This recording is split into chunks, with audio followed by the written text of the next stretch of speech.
The bull went wild. It began as a tremor across the plain, a single animal breaking from a line of grazing stock, then another, then a scatter that tasted of sun and old fear. The wagon jolted. Clara Winslow's grip tightened on the wooden rail.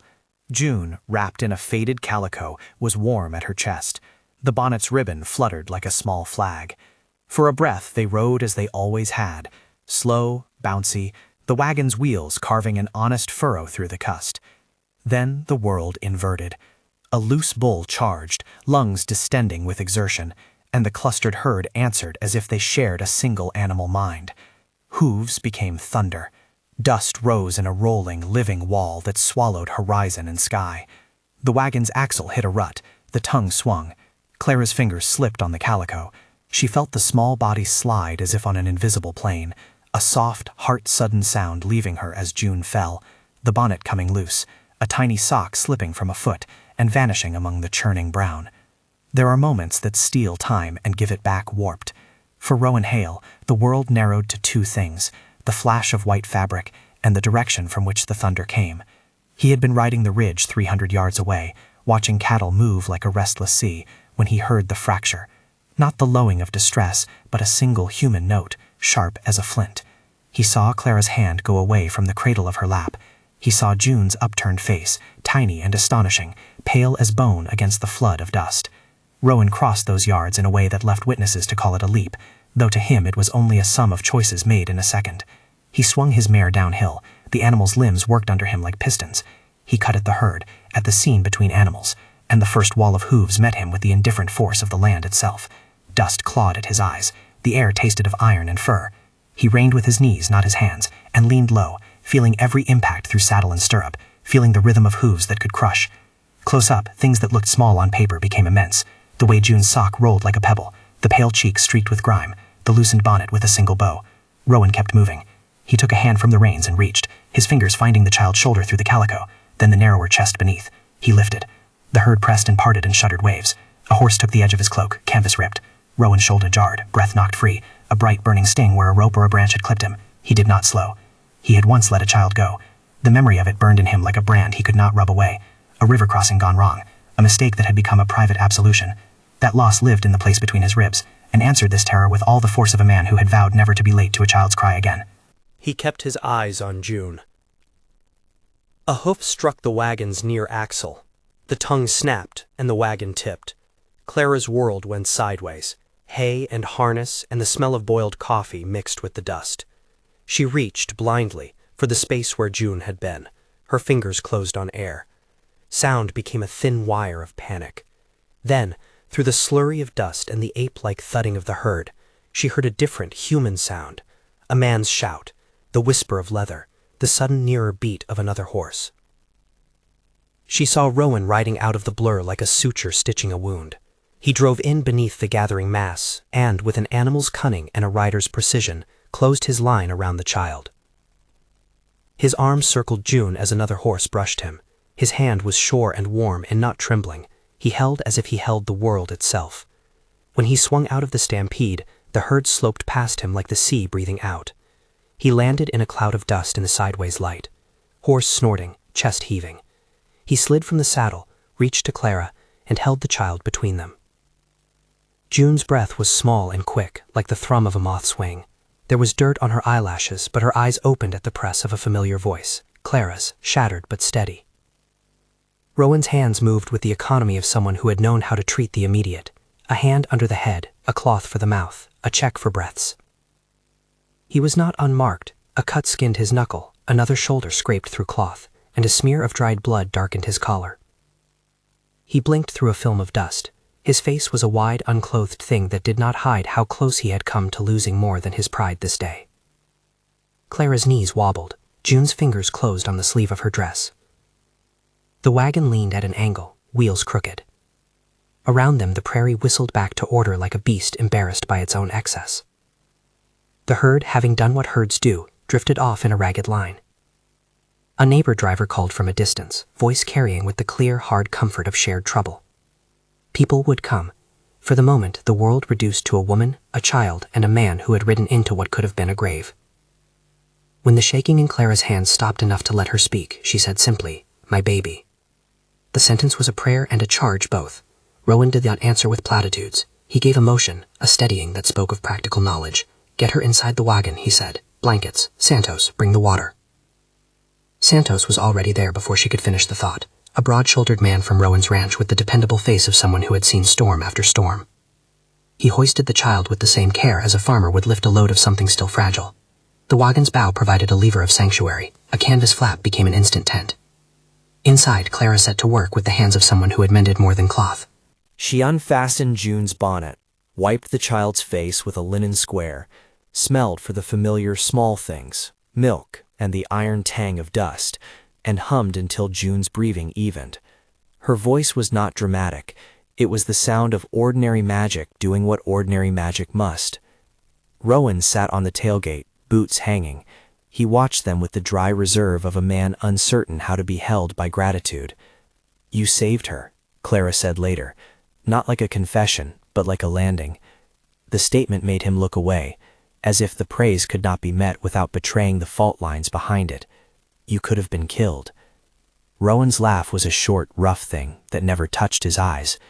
"Could have," he admitted. "Wouldn't have been any use to June if I stayed dead, now would it?"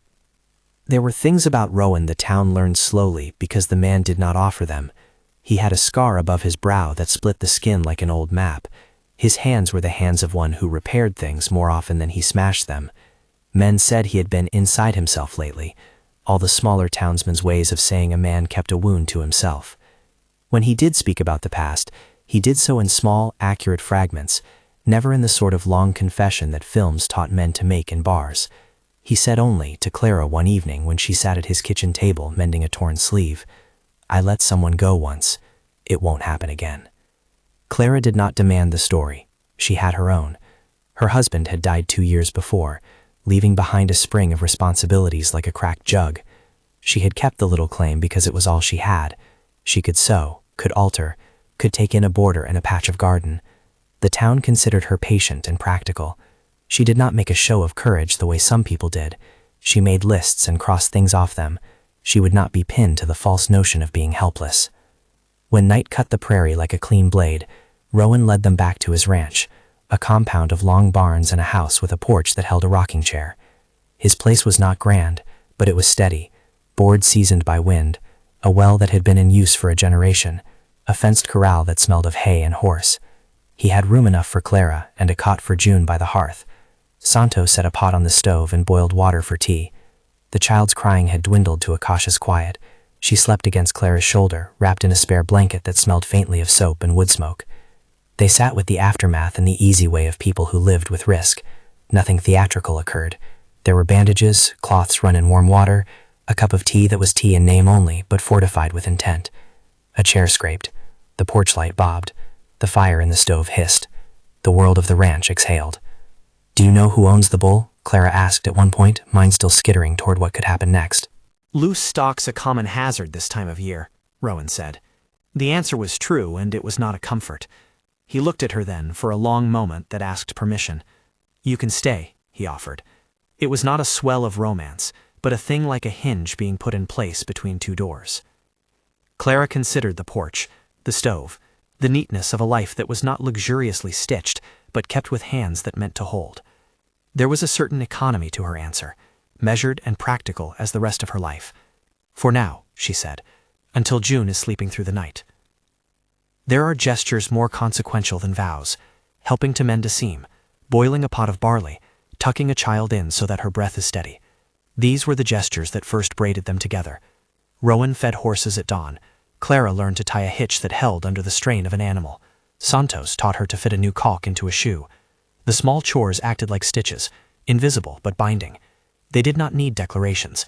They needed the patient arithmetic of days. It might have been that had nothing else come, their lives would have set like bread dough and risen into a comfortable loaf, the rescue as a defining moment, and then a long, slow life of tending. But the land had other demands, and men with money and entitlement had begun to move like a shadow over the claims near the Duncan property. The Duncans themselves, Maggie and Thomas, were neighbors with thin livelihoods and thick stubbornness. Dawson Kincinkate's name had a weight to it in the county. His ranch lay like a muscle of ownership across the map, and where his family desired water or pasture, they had ways of making it happen. At first, it was small things: a fence line cut in one night's time, a gate left open with animals wandering more often than before. Rumors circulated in the merciless way rumors do when the wind carries them: a barn burned, a hired man beaten, a note left nailed to a door. The town had memory of things like this. They knew the rhythm: pressure, scare tactics, then purchased compliance. It was the sort of slow police brutality that did not require a badge to enact. Rowan objected with the bluntness of a man who believed in law, because law, however slow and imperfect, prevented a town from becoming a wilderness ruled by muscle. He went into town, sat with others in the low-ceilinged room of the general store, and spoke plainly. "We take things to Marshal Briggs," he said. Marshal Briggs was a lawman who had seen too many seasons, and had a way of making long, patient lists of offenses. He was not flashy. He was a steward of the idea that rights could be held in common and recorded on paper. Clara wanted to go with him to give witness as the mother who had almost lost her child. She did not arrive at the gathering as a symbolic figure. She walked in with a basket of mended shirts and a voice that had always mapped itself around facts. She described the day of the stampede, the loose animals, the danger, the way Rowan had come up the ridge. Rowan did not grandstand. He acknowledged her testimony and gave his account, in the shorter sentences of a man who had been there and had no need to enlarge the memory. When the first of Kinsincade's riders arrived on Rowan's road, it was not with the explosive violence some might have feared. It was the measured arrogance of men who expected fear to do most of their work. A single rider, leathered and marked with a brand that read like a claim across his shoulder, came without the pretense of kindness. He dismounted with a gait that spoke of possession. His boots thudded on the porch planks. The brand on his coat was the Kinsincade hand. The emblem could be seen from a distance as a claim staked across a man's back. He spoke to Rowan in a quick, practiced cadence meant to unsettle. "Dawson says the spring needs attention," he offered, eyes flicking toward the Duncan claim. "Purchase eases things, easier for everyone." There was nothing coercive in his speech alone. It was in the implication, in the way he smiled, a half-smile as if the town had already consented to its own erasure. Clara stood at Rowan's shoulder and measured the man's face. She had seen men like him before, men who assumed compliance and treated ownership as an entitlement rather than a responsibility. She met his gaze. "We have a right to the land," she said. Her voice was quiet but not small. It carried across the porch. "We won't sell for threats." The rider answered with a shrug that carried in its seams a sentence, "or for the wrong price." He left words dangling that made the town uneasy. There were ways to apply pressure, he hinted. There were nights when fences could be cut without witnesses. There were ways to make an ordinary life increasingly costly. Not long after, Abel Hart, a driver who had been behind the wagon the day of the stampede, and who now moved with the slow haste of someone who had seen things gather, came with new news. A barn at the outskirts had burned. No one was killed, but the fire had been set with deliberation. When Abel's calves were sniffed at the post, a note had been tied to the rail, an unsigned, thinly veiled promise that the Kinsincades left a margin for inconvenience, and that such inconveniences were, in their view, an adjustable expense. Rumor coagulated into fact. Dawson Kinsincade's shadow grew longer. People moved through their days with an extra tilt of watchfulness. Children were called home earlier. Rows of neighbors began to sleep with knives by their pillows and boots on the floor. The collective anxiety built not into lawlessness, but into a communal alertness that is the purest form of resistance in these places. Neighbors watching neighbors, the farmer scanning lines, the seamstress peeking at schedules and mapping who went where. Rowan called a meeting. It took place in the back room of a church that smelled of wax and dust, the kind of place where people were used to finding community when the land grew difficult. Men and women came. There was Cooper, who kept the blacksmith's forge; Bill Weatherby, lank and sharp-tongued but steady; the Chen family, who had arrived years earlier and had turned their patch into a small market of vegetables that fed more than half a dozen families; Maggie and Thomas Duncan, who still smelled of smoke on certain mornings, and whose eyes had that twin softness and hardness of people who had lost and rebuilt. There was no flourish. Rowan spoke first, not as a leader who wanted to seize authority, but as a neighbor organizing the neighbors. "We collect what we can," he said. "Witnesses, times, what was said. We go together to Marshal Briggs. We do not answer vigilante force with vigilante force. We set watches. We protect the Duncans' claim, because if they go, we are next." There was a murmur of assent, and then the room arranged itself into tasks with that quiet efficiency that had kept towns alive for generations. Someone would ride into county for a formal complaint. Someone would post a schedule for neighborhood watch. Pairs would take night shifts on the ridge where the first rider had been seen. Clara volunteered for supplies and to stitch notices, not because she wanted to be heroic, but because she wanted to be useful. Her hands were calm and sure when threading a needle, as when she held June against her side. The town marked that as a sign. At the meeting, Marshal Briggs listened. He wore the weight of his office like a cloak, but not a crown. He advised patience and documentation. Law moves slow, he admitted to them, and saying so did not make him less of a guardian. It made the stakes clearer. But law also makes proof. We bring proof, we bring witnesses, we make our case where it counts. The counsel steadied them in the way a measured voice steadies hands before work. He set a date for a formal submission and asked that people gather written statements in the meantime. Still, law has its arroyo. It collects water in dry times and sometimes runs shallow. The town felt the slowness of it like a draft. Practical defense took shape in tandem with their legal course. Watchposts were established. A bell in the church tower would ring 3 short notes should anyone spot trouble. Torches were stowed in crates. Men practiced where they would stand should a raid come in earnest. They were not preparing for revenge. The town prepared for defense, to hold gates, to keep women and children safe, to ensure that threats could not make a family sell off their claim because fear had done the legal work that documents would soon do. Clara's role shifted. She was no longer only the woman whose child had been saved on the plane. She became a witness whose life was under negotiation in more ways than one. She sat with Maggie Duncan and listened to plans, and she asked for a schedule so she could manage her sewing's midday hours and still help on night watches. Rowan mourned the change in her, not with triumph, but with a quiet satisfaction. She was not a thing rescued, but a person choosing to place herself within the town's defenses. Rowan himself began to sleep less. The rescue had undone something in him beyond the immediate strain of muscle and breath. He felt that familiar, brittle ache that used to come in the hollow between dawn and the first call of cattle, the replaying of a loss that had nothing to do with luck and everything to do with regret. In the barn's loft he would awaken to the sound of horses shifting and for a long moment confuse the present and the past.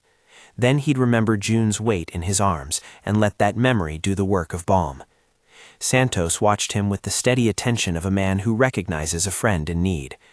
"You can't keep paying in body for the past," the ranch hand told him one evening, steadying a nail. "This town needs you breathing, not paying back ghosts." Rowan gave a short smile. "I know," he said. I'm not good at sitting." The first branded rider who had come to Rowan's porch was not the only one. Over the following nights others came to test the seams. A messenger off the main road with a set of false papers. 2 men who asked poor questions and left with sly smiles. A pair of riders who turned their horses at the sight of a group on the ridge and rode away with an extra swagger that was not unnoticed at the tavern. Threats were like insects, small and irritating until they were allowed to multiply into infestations. It was not only men who noticed. The children of the town spoke of lights on the Cowboy property, of guests who came in couriered silence. Distance in prairie towns can be a disguise for power. The Cowboy name was one of those which, when spoken, drew a different kind of listening, a notch of deference from the less protected. People who had lived with little learned rapidly the difference between bluff and open threat. Here, the Cowboys were turning the throttle on their pressure, and the community's muscle lay in memory and law. One evening, as a raw wind cut over the plain and Rowan mended a split rail on the west pen, a messenger rode up with a folded note in a leather case. The seal was simple, a palm impressed into wax. Rowan's hand tightened on the paper. He read it without theatrics. It was an invitation and a demand in the same small breath, a suggestion they might sell the Duncan Spring for a price proper to Mrs. Duncan's advantage, or be subject to further discomforts. Clara came up behind him, hands at her sides. She read the note as if it were a routine check on a stock ledger. "They think fear will buy the land," she said. "They think we have a price." Rowan folded the note and tucked it into his pocket. "They'll find out we have other currencies," he said. "Testimony, law, the fact of neighbors who stand in a line when it matters." Clara's answer was not an anthem, but an action. She began to stitch notices for the watch, sanding the nails that would fix torches to posts, lacing rope by the stable. In the evenings, when June slept and the wind came in like a warning, they sat with a map spread between them. Not a grand strategic board, but a town's honest geography. Where to post a pair of eyes? Which ridge gave the best view? Who would ride into county in case the law needed a push? In the low light, Rowan told her about the river crossing that never stopped telling him stories. He did not dramatize it. He said where it had been and what his error had been, enough to let Clara understand the pulse that thrummed under his calm. The admission did not weaken him. It made him more real, and Clara met him with a simple steadiness that steadied more than him alone. As watches set in and names were posted, as Marshal Briggs prepared his forms, and the town practiced how to hold its breath together, another player moved like a shadow that would not be ignored. Garrett Consincade, younger than his father Dawson, but with the family swagger permanently stitched into his shoulders, rode into the valley with the insolent confidence of principled entitlement. He wore his father's name like armor. Men at the tavern watched him cross the room and understood the threat he carried. Where he went, aggression often followed in a thin, bureaucratic disguise. He did not make threats with loud proclamations. Instead, he moved like a man measuring the margins. He asked questions about the Duncans with an insinuating politeness, lingering too long on the subject of water rights. He winked at other men in ways that tasted like a promise to extend a favor only if someone proved pliable enough. One night, as twilight slid into the thicker ink of true dark, a horseman spotted a light moving near the ridge that watched the Duncan spring. The bell at the church was rung once in the manner they had agreed upon, 3 short notes that meant, "Come out, be with us." The watches tightened. Torches flared like sentries. People took positions with the calm, practical courage of those who understood that fear does not do the work of defense. Steady hands do. Rowan stood near the wagon lane, boots planted like an anchor. Santos held the lantern, its glass a humble sun. Clara had June tucked close, and a step off stage of the watch lines, ready either to fetch a pot of soup, or, should the worst happen, to take the child where she would be least at risk. Neighbors took their places. Bill Weatherby leaned on a post and watched the road with the hard face of a man who had kept his temper like a piece of farm equipment, useful when needed, never flashy. The night was long. Rangers of the stars leaned in the sky as if to listen. The town's breath hung tight and small. At the far ridge, a shape cut the horizon, a horse and rider moving with the cautious speed of one who tests the boundaries rather than breaks them. A brand glinted in the torchlight, a palm motif, familiar and loathsome. Garrett's silhouette was a dark punctuation against the sky. He did not come alone long. Another figure trailed him, a man whose face showed more planning than courage. They rode with a confidence that could be mistaken for nonchalance by those who had not watched the pattern of intimidation for years. At the edge of the sightline, Bill made a small motion. He knew the terrain. He had walked it before. He signaled to Cooper, who stepped out, and called in a voice that, under the opaqueness of the night, did not leave room for sinister intention to grow into lies. "State your business," Cooper said. There was a thin pause. The rider's answer came in tones honed for the purpose. "We're looking for someone who staked a spring too close to land we hold," Garrett said. He drew the sentence out in a way that might have been an apology if it were not so plainly a test. "Dawson asks that this be resolved." The men on the ridge looked at each other, and then at the townsfolk gathered below. A seamstress, a rancher, a blacksmith, an old woman with a lamp, all the small ingredients that made up the heart of that place. Nobody moved to the violent answer. They were not fools. The town had decided on a currency: law, witness, neighborliness. They had not chosen vengeance. But the air changed. The rider's next word slipped like a stone tossed into calm water. "There are ways to make a sale more agreeable," he said. "Sometimes an unfortunate mischance makes selling easier." Clara felt it like a cold hand on her throat, the suggestion of abducting what a man had come to value as a means of coercion. It was more than arrogance. It was a calculus, treating lives and the safety of a woman as a bargaining chip. Her fingers tightened around June's blanket. She stepped forward, not with anger, but with a kind of quiet, forbidding clarity that had the charm of someone who had raised children through seasons and storms. "You threatened to make a woman into a pawn," she said. "You should know that's not how this town sells its land." Garrett's jaw ticked. He was young but not foolish. He masked his reaction with another small smile, and the night swallowed his words. "We're all neighbors here," he said. "Surely we can find a middle road." There was no middle road where one man assumed the right to frighten another into compliance. The town's line held. Cooper's voice did not flinch. "Go home, Garrett. Talk to Dawson. But don't come here with the idea that we'll barter a woman's safety for pasture." Garrett rode back to his mount, the brand of his family flat against his shoulder. He circled like a storm gathers, testing the pressure points of the town's resolve. No blows were thrown that night, and yet the threat had multiplied. It had become tangible in the words offered and the way a young man with a trade could treat a family as a ledger entry. When he rode off, a silence followed, like the feeling after a close miss. The town gathered tighter, not as a raid, but as a knot. They understood that lines were being drawn. No one wanted a fight, but no one intended to cede their lives. They walked back to houses with lantern light painting their paths in small halos. The night's watch rotated down to the earliest rhythms of morning, and then work returned. Life continued. Milk pails were carried, the corn needed tending, the blacksmith had orders. Yet beneath these chores was a simmer that did not cool. The conversations that had been private grew measured and purposeful. Plans were written in careful script and stored in the town clerk's drawer. Marshal Briggs began to gather statements.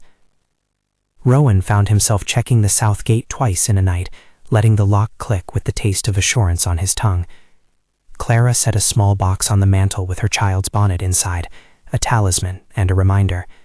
She sewed with her hands clearer than they had been 2 months before. They had been brought into the kind of danger that required both courage and calculation. And somewhere beyond the town's edges, the Kinsinkade name moved like a slow, inevitable weather, pressure increasing at the seams, waiting for a moment when courage might crack.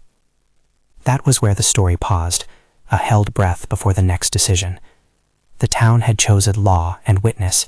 It had chosen to stand. The Kinsinkades had chosen pressure and insinuation. The line between them was no wider than a road and no thinner than the cloth that wrapped a child's head. When day broke across the plain, it painted dust gold. Children chased one another in the yard. June laughed, the sound clear and bell-like as she reached for a ribbon.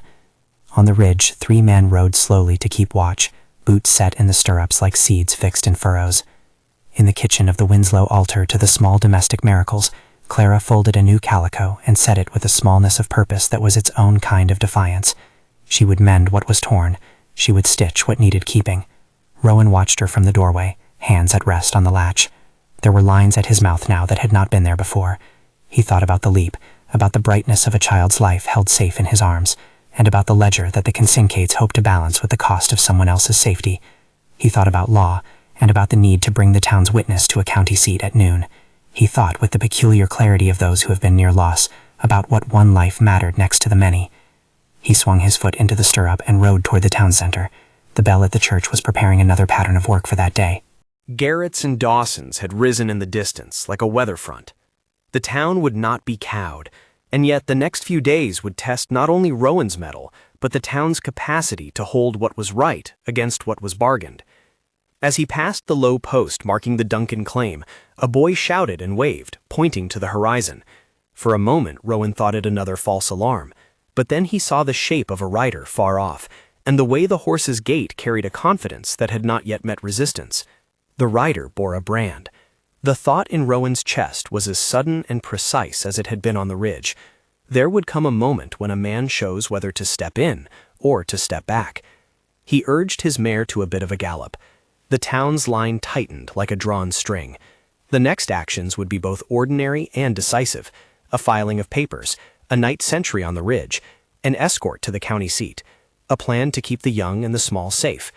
There would be no single grand gesture that solved all problems. There would be many small, steadfast ones. But even a line of small acts can become a wall. Rowan's mind slipped in that half-second between the town and the horizon to the day on the river crossing.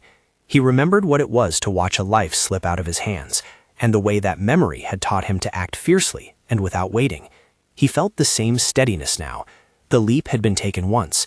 The work of keeping would require a different kind of courage: careful, communal, stubborn.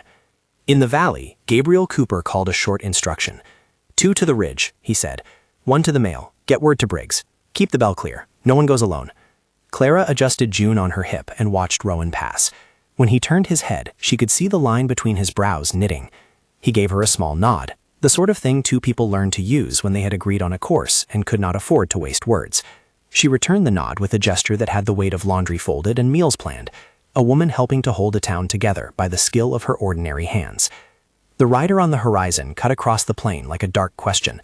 The town's answer would be built not in the fireworks of feud, but in the mundane instruments of witness, law, and neighborly readiness. The shape of the next day was already drawn. Papers would be signed, hats would be lifted, horses would be saddled. Men with brands will loom on ridgelines. The watch would set. A child would continue to sleep and cry and learn about safety in a house where a man had once leaped. The prairie held its breath and then exhaled in that steady way that only land knows how to do. The story waited on the edge of a choice that was less about a single leap than about whether a town would keep rising to meet what mattered. If you enjoy stories of steady courage and small-town resilience, subscribe for more cinematic true-life tales. The rider on the horizon tightened into a single deliberate point as noon slid into long afternoon. Rowan rode with the feeling that a rope of memory ran from his chest to that distant shape. The rope trembled with anticipation and old grief. He reached the town square where Marshal Briggs sat with a stack of forms and the patient, worn look of a man who had learned how to make slow things last. Papers were signed in an atmosphere less like ceremony than like an accounting. Witness, incident, date, names. The law, with all its slowness, was being given something it could hold. Briggs read the statements with a hand that moved like a farmer thumbing seed into furrows. He did not promise lightning, he promised process. "I'll file them at county come first light," he said. "We can get the sheriff to come down, serve notice, speak to Dawson if he cares to listen." He folded the bundle of pages and set it in a tin box as if it were a small, sober relic. "In the meantime," he added, "we keep watch. We don't give them an opening." Rowan left with a companionable knot in his belly, proof filed, but not a salve. The horizon had sharpened. Garrett's rider had not been a lone scout, but a message delivered in hoofbeats and leather. The clearer truth sat like a stone. Intimidation had accelerated from whisper to posture. The town's plan unfurled in steady increments. People would ride together into the county if needed, but they also had to guard the nights until the wheels of law turned. Night came fast, and with it a thicker dark than most prairie evenings could muster. The bell's 3 short notes cut through the dusk, practiced and exact. Torches were lit, and the town spread itself across the ridge and around the Duncans' property in pairs. The watch pattern was simple: 2 on the ridge, 3 by the lane, 1 at the mailbox to the county, and a rotating presence at the Winslow porch where Clara had set a small provisional refuge: a cot by the stove, a hanging lantern, a box of flour, and a tin of biscuits. Clara had insisted on taking a watch shift. "I can mend while I watch," she told Maggie Duncan, fingers already finding a thread. She moved with the economy of someone who had transformed necessity into habit. That night she set June on the cot under the small oil lamp, the child's brow cool and steady. She tied a strip of cloth at the window, partly to keep dust and partly to break the angle of sight should someone glance in from the road. It was a small, practical defense, and it steadied her. Rowan took the ridge at dusk with Santos at his shoulder. They watched the trail, the silvered grasses, the distant line of Kinsinkicade land that rose like an unspoken claim. The ridge was a good place to think and to wait. Rowan thought about the leap, the smell of the herd, the weight of the child's body, the precise mechanical truths that had made the rescue possible. Tonight, those same mechanical truths, who stood where, who could be counted on to move, were the town's defenses. At 11, the first stir. A shadow crossed the plain with the stealth of a thought given shape. Horses moved with slow, near-silent gait. The Kinsinkicade brand flashed like a dull signal in torchlight. Rowan felt his throat go dry. The quiet of the town was a fragile thing. They pushed forward at once, not with the wild charge some outsiders might expect, but with the steady steps of trained response. Lights moved in a coordinated arc, the bell there as a backup if words failed. Cooper signaled with the flat of his palm. They moved. Garrett's men did not come with the furious explosion of a gang. They came like measured pressure on a seam. A figure at the lane, another circling the barn, a small group trying to slip toward the house, where they might find a woman alone and make of her bargaining material. When Garrett's shadow scooped the porch light, the world closed to the narrow and immediate again. Clara, who had been threading a needle by lamplight, heard the scrape of boots and the low mutter of men attempting to sound casual. She moved without farce, setting June's blanket down and straightening as if she were only preparing the child for sleep. That small stillness carried more power than any angry shout. "Who goes there?" Cooper called from the lane, his voice more like a gate closing than an incitement to battle. Garrett stepped forward with the measured air of a man who believed in his pedigree and calculated intimidation. "We're making sure no harm comes to anyone," he lied, the rim of his smile practiced. He spoke in the soft, conciliatory tones of someone pretending to be reasonable. Dawson said to ask you kindly. The men with him spread like hands. They were not many, but intention was as dangerous as multiplicity. One moved toward the porch with that furtive, efficient gait of someone who thinks grabbing a woman will close a ledger. Clara saw him and made a choice that was not dramatic so much as precise. She set June in the crook of her arm and stepped between the man and the child's cot. "Don't," she said. The word was plain, paired any rust.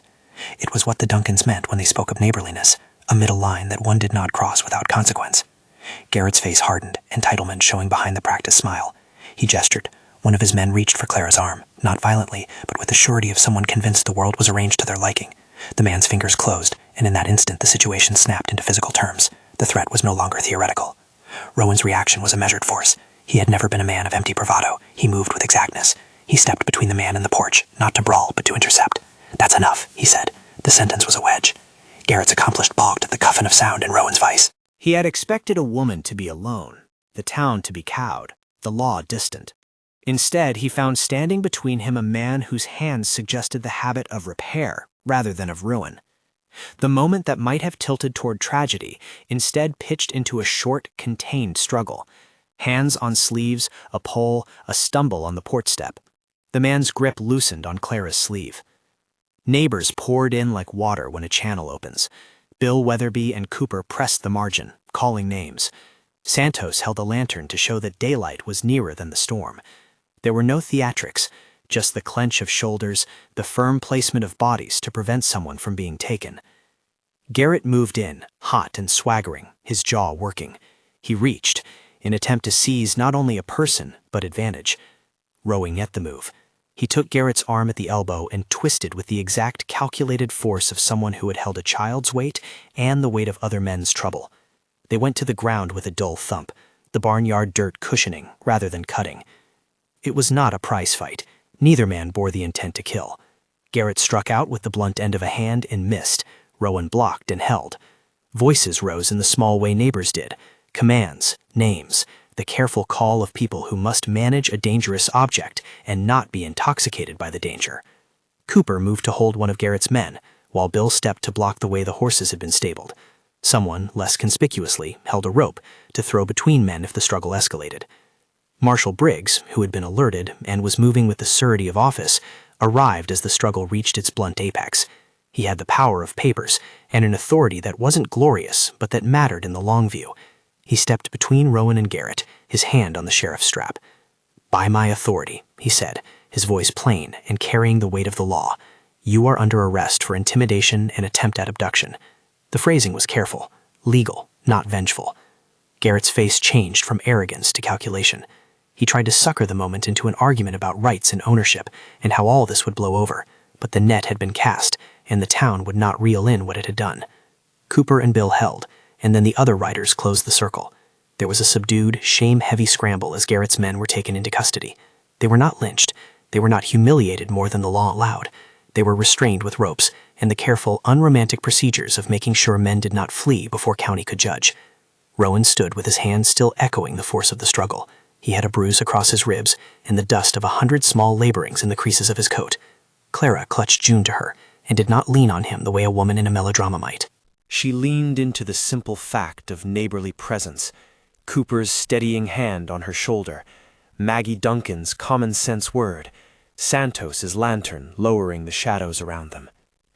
The arrests were made with the measured authority Briggs embodied. He read the charges and made the men ride in the custody of neighbors until the sheriff could come from the county. The ride to the county post would be slow, purposefully so. Paper served, testimony to be collected, a record formed that could be held up and used should the consincades seek to deny what had happened. That night the town returned to the quiet that can follow the close passage of danger. There was no triumphalism. There was the sober work of tending jolted nerves. Clara set a pot on and warmed broth for the watch. Rowan, who had never been one for talk, sat with his back to the stove and let his hands unknit in his lap. The physical cost of the struggle showed in him, a sore shoulder, a scrape that might bruise, but nothing grotesque. He had acted, and that action had been a hinge. In the days that followed, the county moved with its own deliberate canon. Sheriff deputies came and interviewed witnesses, took statements, and photographed torn fabric and broken latches as if these were pages in the book of their complaint. Marshal Briggs shepherded the town's accounts through the bureaucratic channels, turning neighborly testimony into legal weight. He was the sort of man who understood that justice asked for both the stones of the present and the mortar of recorded fact. Dawson Kincaid, far from the immediate scene, did not know the full extent of his son's miscalculation. He had expected fear to work in the town's seam. When served with a formal complaint, counsel sent letters and stipulations arrived suggesting that the county had no appetite for the sort of broad reprisals the Kincaid name had sometimes gotten away with. The county judge, older and less easily bought than the Kincaid machine had imagined, called in men to testify. The process was not swift. Dawson's machinations were designed to be patient, to let money and legal muscle outweigh poor neighbors. Yet the presence of clear, recorded witness, Clara's orderly account, Cooper's steady testimony, Rowan's crisp recounting of the rescue and the later struggle, made the sheriff's office less likely to dismiss the events as mere gossip. At trial, the community's narrative took a shape the law could accept. Witnesses sat beneath the stern light of the county courtroom and told frankly what they had seen: the brand on the leather, Garrett's words, the attempted grab, the town's guardianship. Rowan's voice was spare. Clara's was quieter and edged with the precise details of a woman who kept a ledger of days. Marshal Briggs guided the testimony with the grace of a man who knew that the law was not a hammer, but a steady chisel. Judgment favored measured accountability. Garrett and 2 of his men were fined and given brief sentences that emphasized labor and restitution over spectacle, fitting rope rails back where they'd cut them, rebuilding what they had threatened, and making reparations to the Duncans for both material loss and the cost of fear. Dawson, whose ownership swelled and contracted with the fortunes of his ranch, found himself rebuked in the court of public opinion and slowed legally by injunctions and orders that made heavy-handed pressure on neighbors less tidy as a tactic. The county did not fasten a cuff on the power he wielded. That would have required forces the community did not have. But his influence dimmed in ways that count at the scale of towns. Fewer men in hired hands willing to carry his brand unquestioned. Buyers at the market looking askance, small creditors pressing for clearer terms. The law did not topple him, but it closed a lane of easy intimidation. Justice, therefore, was not cathartic thunder. It was a series of small legal weights that shifted the balance away from the old ways of muscle and toward a system the town could use. That outcome was enough to steady people without inflaming the kind of reprisal the Kincaid's might have used as cover for further oppression. The work after the trial was of a quieter but equally vital kind. The burned barn was rebuilt with hands that belonged to every household that could spare a plank or a day. Staples, nails, hawsers, new beams, raised under shouted measurements and laughter that itself felt like healing. Rowan and Santos worked shoulder to shoulder with Cooper and Bill, their faces lined with sweat and the easy, honest communication of men who build to hold. Clara taught a small group of women how to patch tarps and waterproof a lean-to, brewing coffee in a pot that informed and soothed the labor.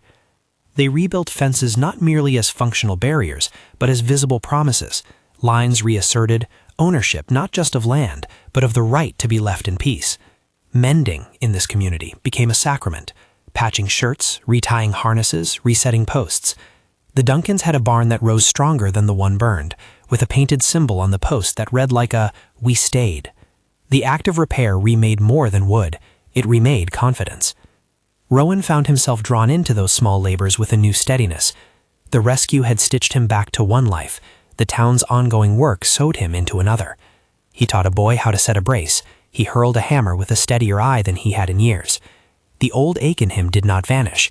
Memory remained. The river, the side he had failed on once. But those memories shifted shape. Where once they had been a scar that demanded penance, they softened into the careful attention of a man who had learned how to hold something without breaking it. Clara flourished in the practical center of things. She led a small circle of women that rotated food for families with a member in custody or a barn in rebuilding. She compiled lists and sorted contributions with the accuracy of a seamstress cutting cloth. Men came to rely on the gentle gravity of her presence. She began to imagine a life with Rowan that was less a rescue romance than a partnership. Share of provisions, share of watch, share of the land's small, necessary choices. Rowan watched these changes without fanfare. He never asked Clara's forgiveness for what he had lost. Regret was not something given away for applause. But he did, in the patient way of a man who marries his actions to his intentions, lay down a slow claim. He asked permission in a way that did not feel like a spectacle. In an afternoon of low sun, when they had been packing nails into a satchel for the Duncans' new barn, he took a breath and offered a life-scoped question. "It seems we know how to knot these things together," he said, nodding at the raised beams and the children running with scrap wood like a small fleet. "Would you—" He did not make it a grand pronouncement. It was the simple ask of a man who understood that a promise here would not be made in fireworks, but in ordinary days. "Would you stay, forever, with me?" Clara looked at him full, seeing not only the man who had leapt, but the man who had returned to the steadiness of chores.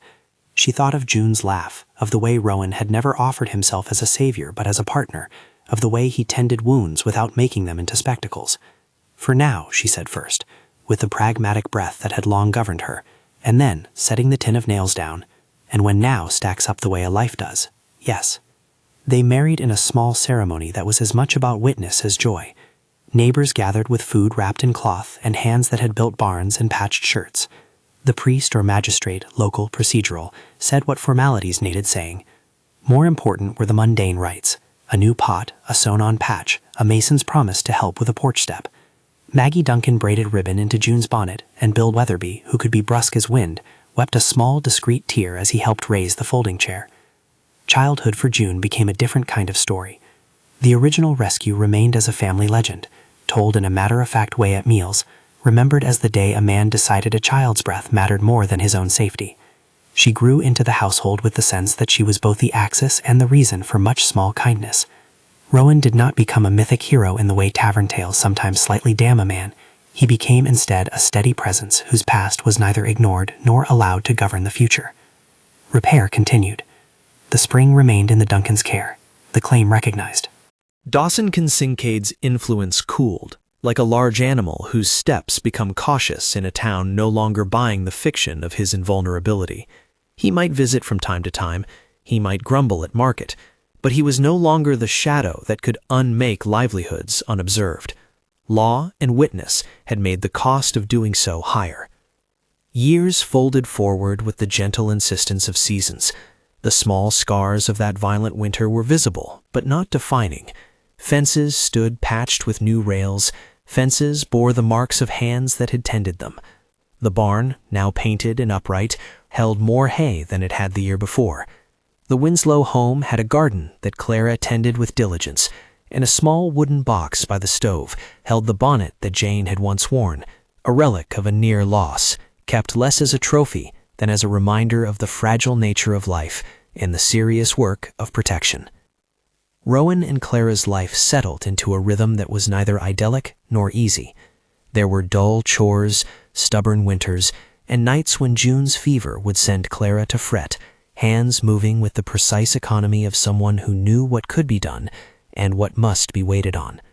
There were also small triumphs: a calf born on fine weather, a harvest larger than expected, the quiet of a library book borrowed from town and read aloud on a porch. Rowan's past did not vanish. He remembered the river crossing in the way a man remembers a scar. Sometimes it ached in rain, sometimes it did not, but the memory's appetite to define him had slackened. The leap across the herd had been decisive. It had shown what act could be possible when fear was met with swift choice. But the ongoing lives that came afterward sealed his redemption not as a single deed, but as a series of daily refusals to let fear win. He kept watch, repaired fences, fed horses, read June a story with a voice that had the gentle edges of a man who had learned how to do things without display. The town's muscle shifted into joint work that no single man commanded. Cooper taught boys the blacksmith's trade, the Chan family expanded their vegetable stall, and the Duncans' repaired barn became a place for storage during bad weather. Marshal Briggs continued to serve with calm persistence, a man who believed in law because it turned neighborly testimony into durable reality. people came to understand that the best defense against powerful entitlement is not arms as much as evidence in public witness. On a luminous morning that matched the day of the rescue in its brightness, but not in its panic, Rowan took Clara and June back to the stretch of prairie where the wagon had tipped. The spot was quiet, grazed by an ordinary herd that moved like the slow metronome of the land. June, older now by a few years, and fascinated with elastic bands and the small mechanics of living, ran ahead, her ribbon bouncing. Rowan walked slowly, hands behind his back, following the worn furrows as if they offered a map. They stopped where a faint wreath of crushed grass marked the exact place the wagon had tumbled. Clara lifted June to sit on Rowan's shoulders, and they stood there as a family might, in front of a modest shrine, not to idolize danger, but to mark a place of meaning. The prairie wind threaded their hair, and the small blue sky seemed to hold no threat but fullness. Rowan thought, with a clarity that made him almost smile, how that day had once been a single razor-edged instant that reordered his world. He had expected meaning to arrive in the shape of a medal or a tale told round a bar. Instead, meaning had been mundane: mended fences, court filings, the prospering of a neighbor's cow. He set his hand on the place where the grass had once been trodden, and felt the small solidity of land under his palm. Clara sat beside him on the old wagon tongue, hands in her lap, a scrap of thread peeking from between her fingers. June plaited a ribbon into the grass, unconcerned with solemnity, and utterly present in the act of nodding. It was a tableau of the sort that does not make for sweeping proclamations. It made for the small evidence of lives that have chosen to stay. "It's been a long time," Clara said, not as a lament but as a measure. "You ever still see that river?" Rowan's eyes met the vast sweep of the prairie instead of her face. "Sometimes," he said. "Sometimes when it rains, or when the wind smells like it did that day. But mostly I see June's hand in mine, or a fence that needs fixing. Seeing is different now." She leaned her head across his shoulder, and for a beat the weight of their ordinary world settled in a pleasing way. "Good," she said. "Keep seeing fences." There was a shared laugh, soft as the rustle of grass. The rescue, the heart-stopping leap into the herd, remained the hinge on which the story had swung. But the hinge did not hold alone. Neighbors stepping forward, the patient work of law, Clara's steady hands, Marshal Briggs' forms, the rebuilding of a barn, these were the action that kept a town. In the years to come, children would hear of the leap with wide eyes. They would learn the names and the event. Rowan Hale, who had chosen to risk a life for a child's breath. They would also learn of a town that would not let fear buy away its people. The moral of the place was not couched in a sermon, but in a practice. The everyday acts of mending and standing. Rowan walked down the ridge later that day with new conviction. He would fix his past not by grand declarations, but by the steady work of presence. Clara bent to tie June's shoelace with the same precision she gave to all stitches. The little box by the stove still held the bonnet, not as a relic of terror, but as a souvenir of the day when a man had chosen to step in. At the edge of town, life continued with its small cycles: the blacksmith's hammer, the school bell, the market's exchange. Dawson Kinsinkade's suitcases of influence were lighter now, spread thin by the weight of accountability. Garrett and his men, returned from their sentence, kept a low profile. They learned, in the modest humiliations of work and time, that reputation was a currency they had spent unwisely. When dusk came, the porch light at the Winslow house burned steady. Inside, June slept with a ribbon on her pillow, and Rowan and Clara sat with a shared bowl of stew. They spoke little. They did not need to. Between them were 100 small agreements: where the nails were, which fields would need tending, who to call on at dawn. The rescue had been a single bright point. The days that followed had been a long, slow sowing.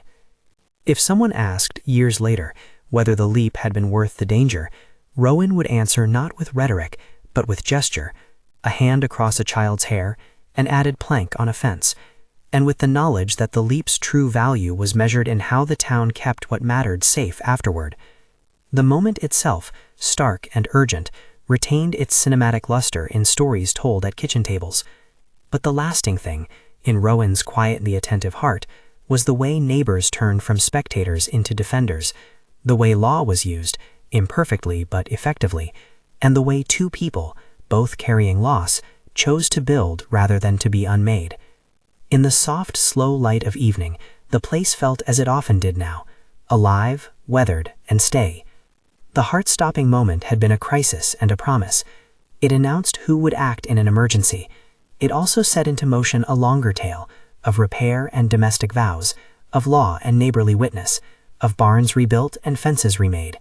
A child's sock that once vanished in dust now sat cleaned and patched in a drawer.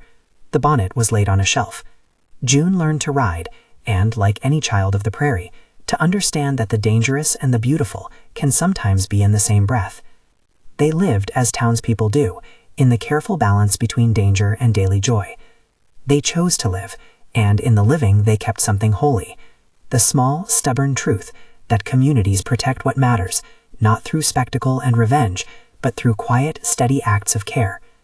It was the rescue that had opened the story, but it was the following years, the stitches, the testimony, the law, the marriage, the rebuilt barn, that composed the real measure of belonging. If this story moved you, share it with someone who believes brave acts are often quiet ones.